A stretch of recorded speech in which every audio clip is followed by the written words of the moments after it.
मेरे प्यारे दोस्तों, नमस्कार। स्वागत है आप सभी का भारतीय संविधान के लेक्चर सीरीज प्रोग्राम में।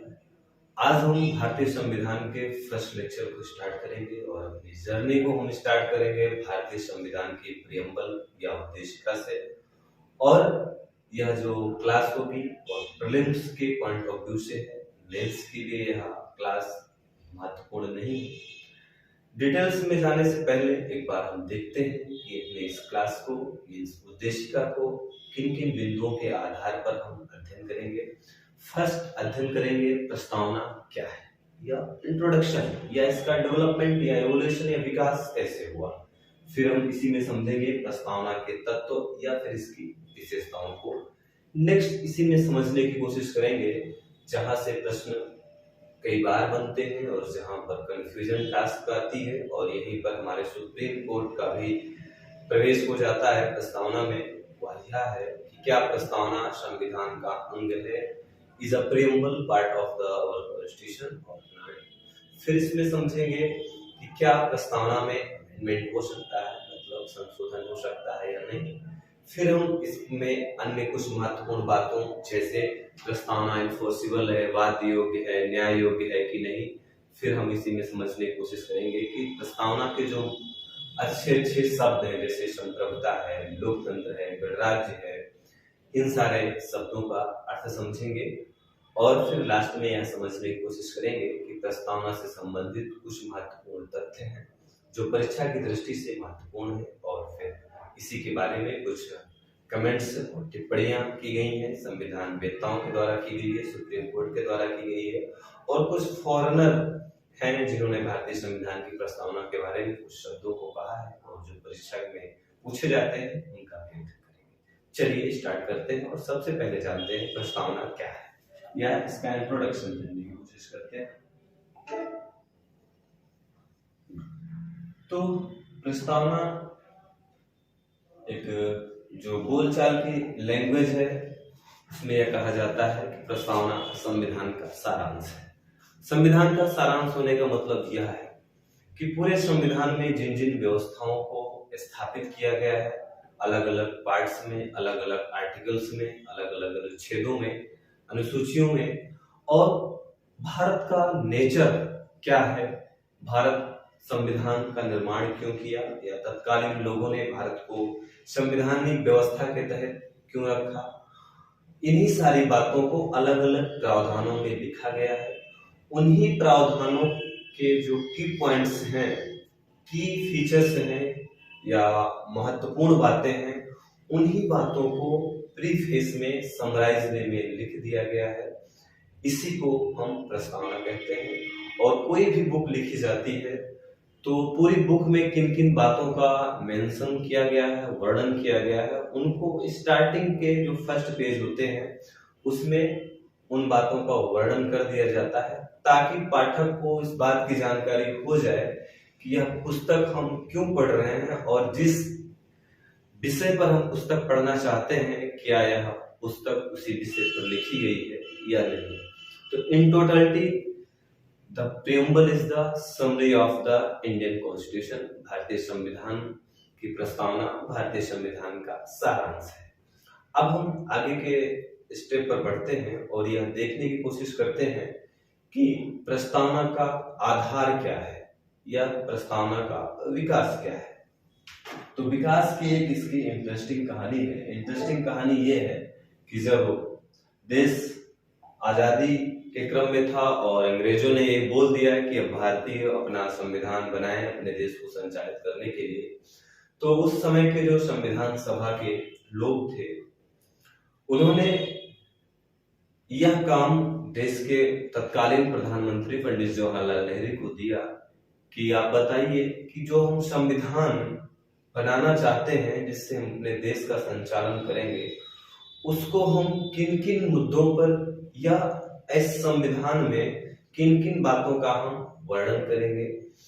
तो इस बात को मीन्स संविधान बनाने के आधार को बनाने का कार्य पीटी नेहरू को दिया गया, और पीटी नेहरू ने एक ऑब्जेक्टिव रेजुलेशंस उद्देश्य प्रस्ताव बनाया, और उस उद्देश्य प्रस्ताव में उन्होंने बाकायदा देश के नागरिकों के अधिकारों की बात, देश की सुरक्षा की बात, देश की अखंडता की बात, देश की संप्रभुता की बात, इन सारी बातों का उन्होंने उसमें मेंशन किया, उसको लिखा। और जब लिखा तो लिखने के बाद पीटी नेहरू ने इस ऑब्जेक्टिव रेजोल्यूशन को संविधान सभा में प्रेजेंट किया। तीन इंपॉर्टेंट बात यहाँ पर होती है कि जो उद्देश्य प्रस्ताव है इसको बनाया किसने था, उत्तर हो जाएगा पीटी नेहरू। दूसरी सबसे इंपॉर्टेंट बात यह है कि इस उद्देश्य प्रस्ताव को पीटी नेहरू ने संविधान सभा में कब प्रेजेंट किया या प्रस्तुत किया, जवाब है 13 दिसंबर 1946 में से 13 दिसंबर 1946 को उद्देश्य प्रस्ताव संविधान सभा के सामने पंडित जवाहरलाल नेहरू ने रखा। और इस संविधान सभा ने पंडित जवाहरलाल नेहरू के इस उद्देश्य प्रस्ताव को 22 जनवरी 1947 को स्वीकार भी कर लिया। और यही उद्देश्य प्रस्ताव भारतीय संविधान की प्रस्तावना को या भारतीय संविधान की प्रस्तावना का स्थान लिया। नेक्स्ट अब बढ़ते हैं आगे और समझने की कोशिश करते हैं अगली अपनी हेडिंग को। और अगली हेडिंग यह है कि प्रस्तावना के की फीचर्स या कि प्रस्तावना की विशेषताएं।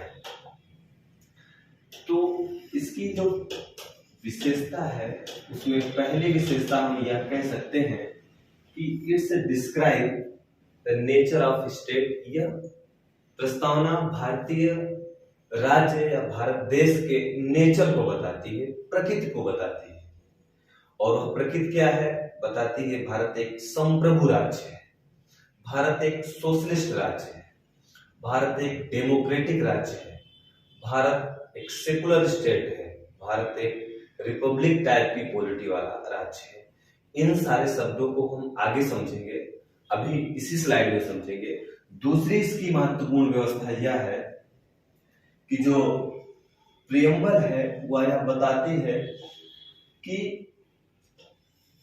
हमारे संविधान का ऑब्जेक्टिव क्या है, उद्देश्य क्या है। तो इसी में लिखा गया है कि लोगों को न्याय प्रदान करना, लोगों को स्वतंत्रता प्रदान करना, लोगों की इक्वलिटी मेंटेन रखना, यह हमारे संविधान की प्रस्तावना में लिखा गया उद्देश्य है। इन सारी बातों को आगे भी पढ़ेंगे। फिर ये लोगों को जस्टिस और फेयरनेस प्रदान करती है, मीन्स लोगों में समानता और निष्पक्षता को स्थापित करने की बात करती है। नेक्स्ट समझते हैं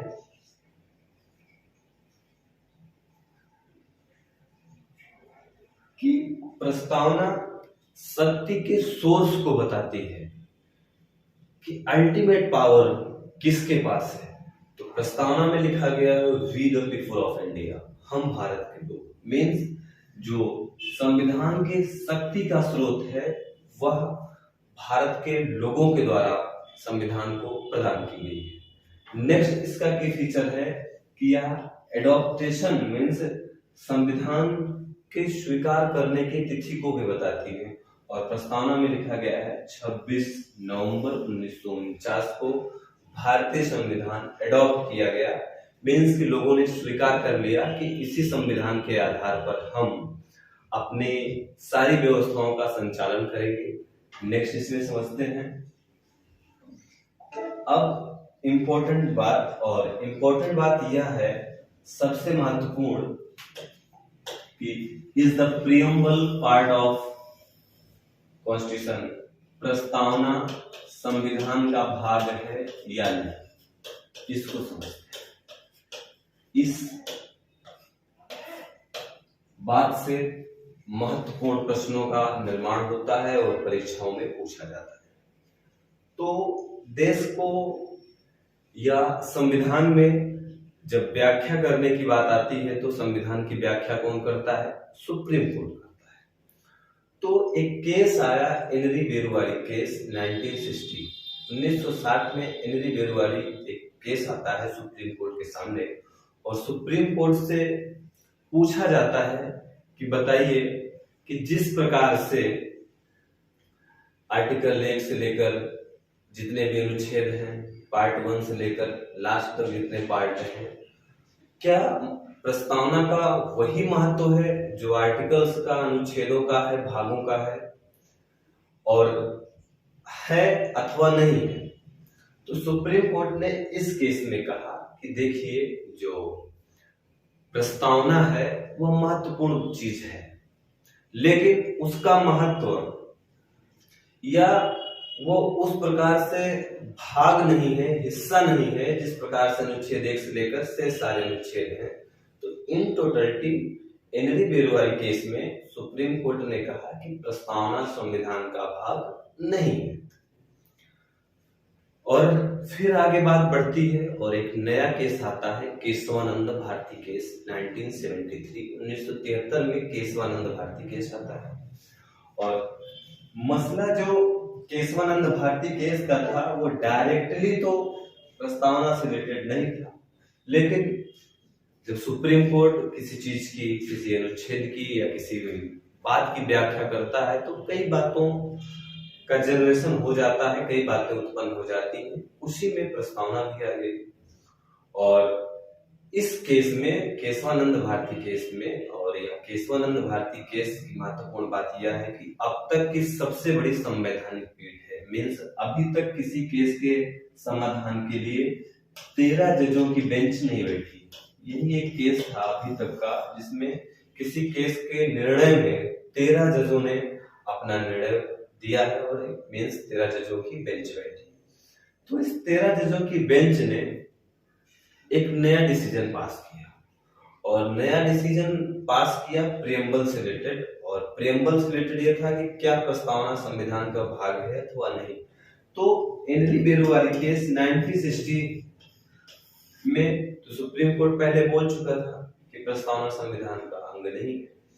एक इंपॉर्टेंट बात यहाँ पर यह है कि सुप्रीम कोर्ट के पास यह राइट है, अधिकार है कि अगर उसने अपना कोई निर्णय दिया है तो उस निर्णय को आप पलट भी सकता है, मतलब रिजेक्ट कर सकता है। मान लीजिए 1960 में उसने कह दिया कि प्रेम्बल पार्ट नहीं है, तो ऐसा नहीं कि वो अकाट्य हो गया, उसको चेंज नहीं किया जा सकता। सुप्रीम कोर्ट अपने निर्णय को चेंज कर सकता है, और वही काम किया सुप्रीम कोर्ट ने केशवानंद भारती केस 1973 में। 1973 में सुप्रीम कोर्ट ने अपना अर्लियर डिसीजन चेंज कर दिया, पहले का डिसीजन चेंज कर दिया। पहले का डिसीजन ये था कि प्रस्तावना संविधान का अंग नहीं है। 1973 के केशवानंद भारती केस में सुप्रीम कोर्ट ने कहा yes, preamble is the part of the Indian constitution. तो दो इंपॉर्टेंट बात है और दो महत्वपूर्ण केस हैं। पहला केस आता है एनरी बेरुआरी केस 1960। इसमें सुप्रीम कोर्ट से पूछा जाता है कि क्या प्रस्तावना संविधान का अंग है या नहीं, पार्ट है कि नहीं। सुप्रीम कोर्ट कहता है नहीं, प्रस्तावना संविधान का अंग नहीं है। लेकिन बाद के निर्णय केशवानंद भारती केस 1973 में सुप्रीम कोर्ट अपना निर्णय चेंज करता है और बोल देता है यस, प्रस्तावना संविधान का भाग है। इंपॉर्टेंट बात है, यहाँ से कई बार प्रश्न पूछा गया है और आगे अगर प्रियम्बल को टच किया जाएगा तो कहीं ना कहीं से ऐसे ही प्रश्न जरूर पूछे जाएंगे। अब आगे मूव करते हैं और इसी में एक केस और पढ़ लेते हैं, LIC केस 1995। अब 13 जजों की बेंच निर्णय दे चुकी है और आज तक की सबसे बड़ी बेंच है। अब इस बेंच के निर्णय को तभी बदला जा सकता है जब 13 जजों से ज्यादा की बेंच बैठे।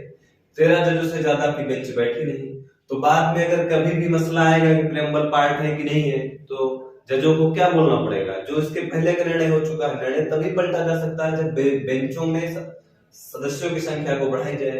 तो अभी उससे बड़ी बेंच बैठी नहीं, इसलिए LIC केस में भी एक रेफरेंस आ गया था और रेफरेंस में सुप्रीम कोर्ट ने फिर से एक बार बोला कि yes, preamble is the part of the Indian constitution.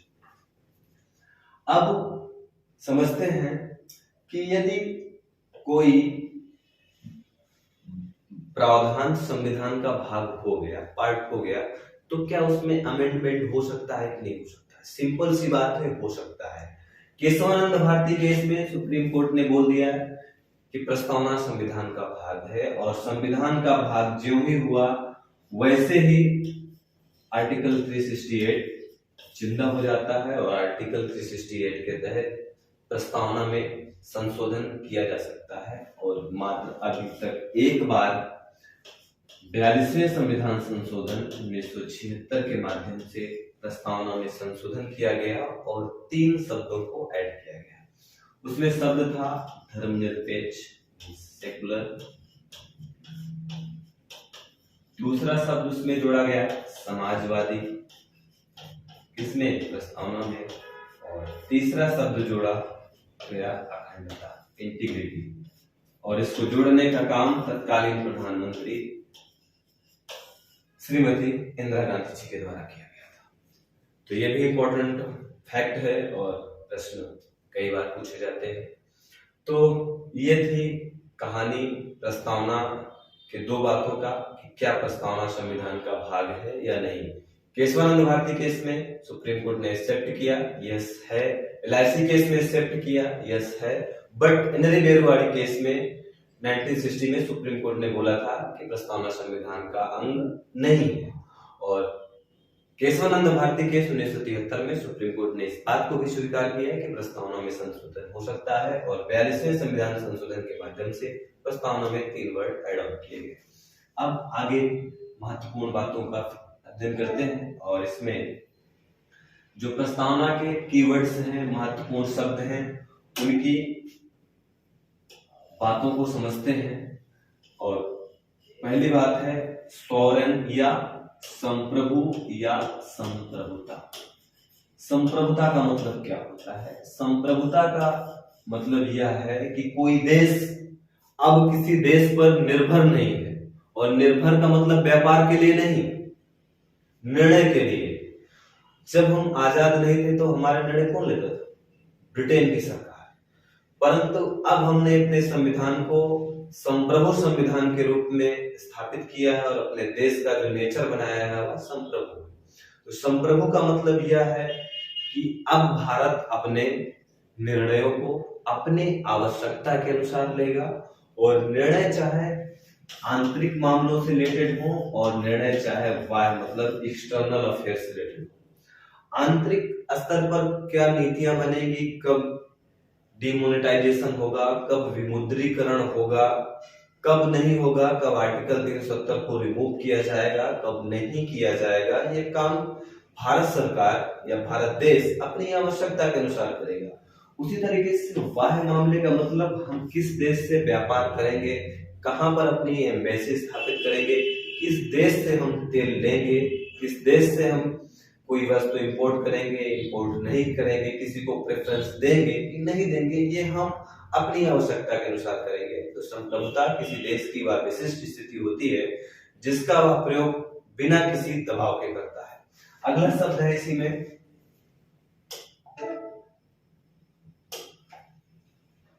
अगला शब्द इसमें हम पढ़ते हैं सोशलिस्ट या समाजवादी।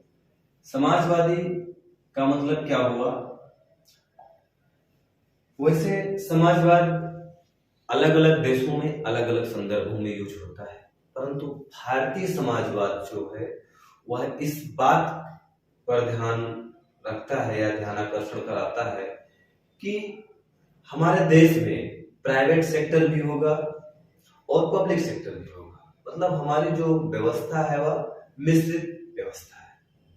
और वैसे जो समाजवाद होता है उसका जो भारतीय फॉर्मेट नहीं है, जो फॉरेन फॉर्मेट है वो यह है कि देश में प्राइवेट सेक्टर को समाप्त किया जाए, सारा काम गवर्नमेंट सेक्टर यानी कि पब्लिक सेक्टर के द्वारा किया जाए। बट भारत में मिश्रित व्यवस्था को अडॉप्ट किया गया है या गांधीयन व्यवस्था को अडॉप्ट किया गया है। और गांधीयन सोशलिज्म यह है कि हमारे देश में निजी क्षेत्र भी रहेंगे, सरकारी क्षेत्र भी रहेंगे, निजी क्षेत्र भी व्यापार करेगा, सरकारी क्षेत्र भी व्यापार करेगा। तो भारत का जो समाजवाद है वो मिश्रित समाजवाद है। और समाजवाद की बेहतरीन व्याख्या भारतीय संदर्भ में सुप्रीम कोर्ट ने की है।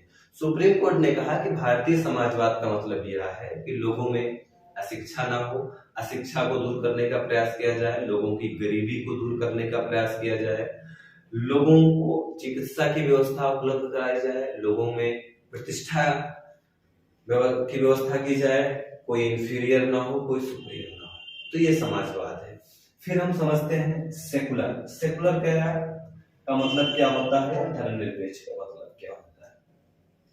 तो सेकुलर या धर्मनिरपेक्ष का मतलब यह है कि हमारे देश में भारत सरकार किसी धर्म को अपना राजकीय धर्म नहीं मानेगी या फिर किसी धर्म को विशेष प्रिविलेज नहीं देगी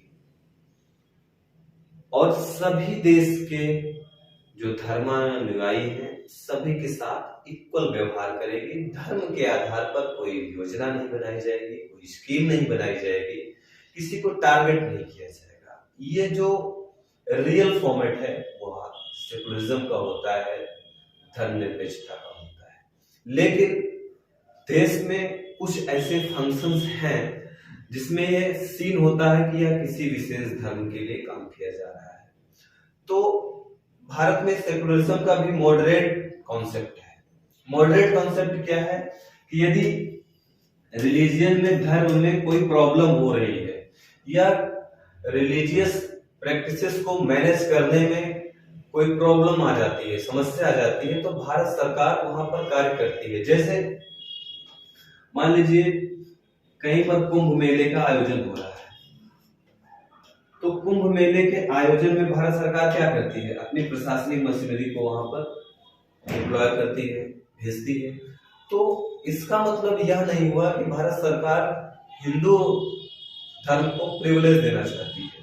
इसका मतलब यह है कि उस कुंभ मेले में कोई प्रशासनिक असुविधा न उत्पन्न हो जाए, भीड़ तंत्र के द्वारा कोई गलत काम ना कर दिया जाए, इसलिए उस रिलीजियस को मैनेज करने के लिए भारत सरकार स्टेप लेती है। इसी तरीके से मान लीजिए कोई धार्मिक प्रॉब्लम है या परंपरा थी जिसका नकारात्मक प्रभाव है, तो सेकुलरिज्म में जो भारतीय वर्जन है वह यह है कि भारत सरकार रिलीजियस से रिलेटेड अगर कोई इशू है जो किसी के डिग्निटी पर या किसी के सम्मान के विरुद्ध है तो उसको समाप्त कर सकती है। जैसे हिंदू व्यवस्था में व्यवस्था थी सती प्रथा की, दहेज प्रथा की, शिशुवध की, ये सारी कुरीतियां थी। इन कुरीतियों को क्या किया गया, समाप्त कर दिया गया। इसी तरीके से अभी इस्लाम में ट्रिपल तलाक का कॉन्सेप्ट था, भारत सरकार को लगा कि ट्रिपल तलाक का जो कॉन्सेप्ट है यह मुस्लिम महिलाओं के लिए उचित नहीं है। भारत सरकार ने क्या किया, ट्रिपल तलाक को बैन कर दिया। तो इन टोटलिटी जो भारतीय सेकुलरिज्म है वह सकारात्मक सेकुलरिज्म है और सरकार सभी धर्मों के साथ समान व्यवहार करेगी। अगर किसी धर्म में कोई कुरीति है जो किसी के फंडामेंटल राइट्स का वायलेशन करती है तो उसको समाप्त नहीं कर देगी। आगे समझते हैं नेक्स्ट वर्ड, डेमोक्रेसी। डेमोक्रेसी का मतलब क्या हुआ? डेमोक्रेसी का मतलब ये हुआ एक ऐसी व्यवस्था जो लोगों के द्वारा रन कराई जाती है, चलाई जाती है। मतलब लोगों का शासन, राजतंत्र नहीं होगा, लोगों के द्वारा चुनी हुई सरकार के द्वारा शासन व्यवस्था चलाई जाएगी। और भारत में जो लोकतंत्र है वो रिप्रेजेंटेटिव है, प्रतिनिधि मूलक है। मीन्स भारत में जो लोकतंत्र है वो 2 टाइप्स का होता है। लोकतंत्र है वो 2 तरीके से होता है, एक डायरेक्ट मीन्स प्रत्यक्ष लोकतंत्र और एक होता है इनडायरेक्ट मतलब अप्रत्यक्ष लोकतंत्र। दोनों का मतलब समझते हैं। प्रत्यक्ष लोकतंत्र का मतलब ये हुआ कि अगर देश में कोई पॉलिसी का निर्माण करना है तो देश का प्रत्येक व्यक्ति अपनी इच्छा को व्यक्त करेगा।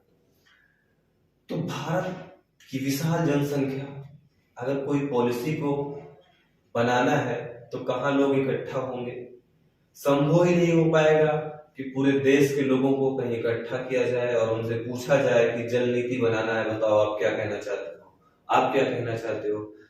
10-20 साल लग जाएगा एक पॉलिसी बनाने में, वो भी कहूँ बने या ना बने।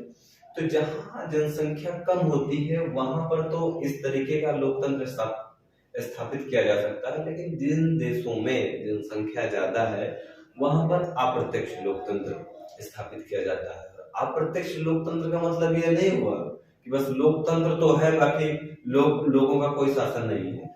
अप्रत्यक्ष लोकतंत्र जहां होता है वहां पर एक व्यवस्था बनाई जाती है, पूरे देश को कॉन्स्टिट्यूएंसी मतलब प्रतिनिधि क्षेत्रों में या निर्वाचन क्षेत्रों में डिवाइड कर दिया जाता है और हर कॉन्स्टिट्यूएंसी से एक व्यक्ति को चुन लिया जाता है और वही व्यक्ति इस क्षेत्र में निवास करने वाली जनसंख्या की इच्छाओं को या बातों को रिप्रेजेंट करता है।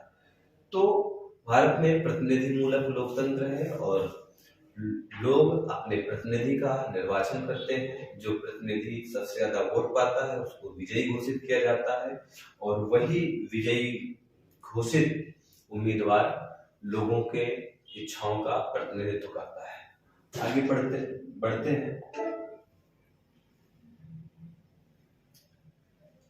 अगली व्यवस्था है, इसमें न्याय की बात की गई है, जस्टिस।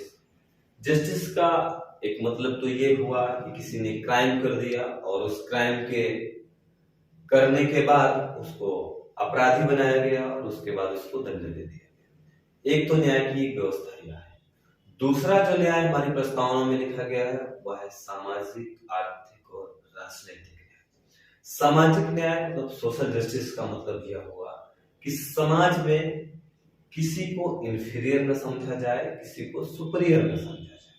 मतलब समाज में, गांव में, जिला में जो लोग रह रहे हैं, किसी भी जाति से हो, किसी भी स्थान के हो, किसी भी कलर के हो, तो ये जो जाति, धर्म, रंग की व्यवस्था है, इसके आधार पर उनके साथ भेदभाव न किया जाए, बल्कि बस मनुष्य के रूप में उन्होंने जन्म लिया है, इसलिए सारे मनुष्य इक्वल है। ऐसी व्यवस्था को स्थापित करना ही सोशल जस्टिस कहलाता है। नेक्स्ट समझते हैं इकोनॉमिक जस्टिस। इकोनॉमिक जस्टिस का मतलब यह हुआ कि आर्थिक गतिविधियों में या आर्थिक व्यवस्था के आधार पर किसी के साथ कोई भेदभाव न किया जाए। कोई गरीब है तो उसको यह मना न किया जाए कि आप ट्रेन पर नहीं बैठ सकते, आप टिकट नहीं खरीद सकते। कोई व्यक्ति गरीब है और वह कोई व्यापार स्थापित करना चाहता है, व्यापार करना चाहता है, तो उसे मना न किया जाए। कोई कोचिंग चलाना चाहता है, उसको चलाने दिया जाए। तो आर्थिक आधार पर जब किसी देश में किसी के साथ कोई भेदभाव न हो तो ऐसी व्यवस्था आर्थिक न्याय की कहलाती है। नेक्स्ट समझते हैं पॉलिटिकल जस्टिस मीन्स राजनीतिक न्याय की। राजनीतिक न्याय का मतलब यह हुआ कि देश का प्रत्येक नागरिक देश के चुनावी व्यवस्था में भाग ले सकता है, देश का प्रधानमंत्री बन सकता है, देश का मुख्यमंत्री बन सकता है, राज्यपाल बन सकता है, राष्ट्रपति बन सकता है, और उसको बनने के क्रम में उस पर किसी भी प्रकार की डिमेरिट्स ना लगाई जाए। और डिमेरिट्स किसकी? जाति का, धर्म का, मजहब का, संप्रदाय का या फिर किसी क्षेत्र विशेष का। तो राजनीतिक न्याय का मतलब यह हुआ राजनीतिक मामलों में किसी भी प्रकार का किसी के साथ भेदभाव न करने वाली व्यवस्था ही राजनीतिक न्याय वाली व्यवस्था कहलाती है। आगे समझते हैं लिबर्टी, स्वतंत्रता। स्वतंत्रता का मतलब क्या हुआ? Absence of restrictions known as liberty। लोगों की गतिविधियों पर रोक टोक का अभाव ही स्वतंत्रता कहलाता है। मतलब कि कोई पैंट शर्ट पहनना चाहता है और कोई जींस का पैंट पहनना चाहता है, कोई कपड़ा सिलवा के पहनना चाहता है, कोई व्यक्ति अपनी शादी में भी न जाए, यह उसकी स्वतंत्रता है। कोई पढ़ना चाहता है, पढ़ने दो। कोई व्यापार करना चाहता है, व्यापार करने दो। कोई विदेश जाना चाहता है, जाने दो। तो ऐसी व्यवस्था जहां पर व्यक्तियों के सकारात्मक कार्यों पर कोई प्रतिबंध ना हो, ऐसी व्यवस्था लिबर्टी कहलाती है। और भारतीय संविधान की प्रस्तावना में थॉट, एक्सप्रेशन, बिलीफ, फेथ और वर्शिप मीन्स विचार, अभिव्यक्ति, विश्वास, धर्म और उपासना की स्वतंत्रता दी गई है।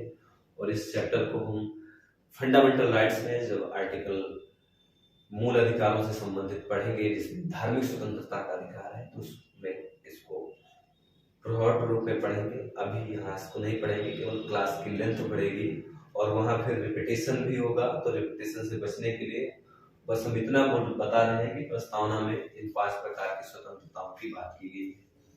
नेक्स्ट समझते हैं और सबसे महत्वपूर्ण बात समझते हैं। और सबसे महत्वपूर्ण बात यह है कि रिपब्लिक वर्ड मीन्स गणतंत्र का मतलब समझते हैं।